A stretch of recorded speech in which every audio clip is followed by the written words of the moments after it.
Remove power socket port. Step 1.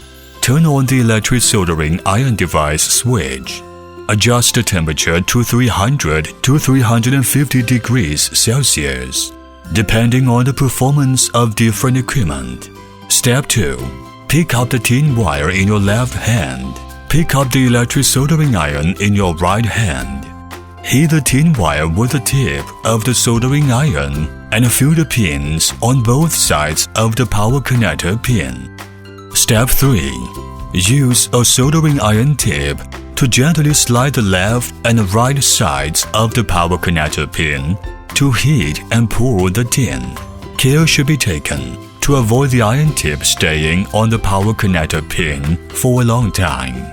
Wait for the power connector to fall off naturally after the temperature rises, and gently clamp the power base with tweezers. Step 4. After the disassembly is completed, use a soldering iron to heat and melt the tin wire to clear the residue on the surface of the pad.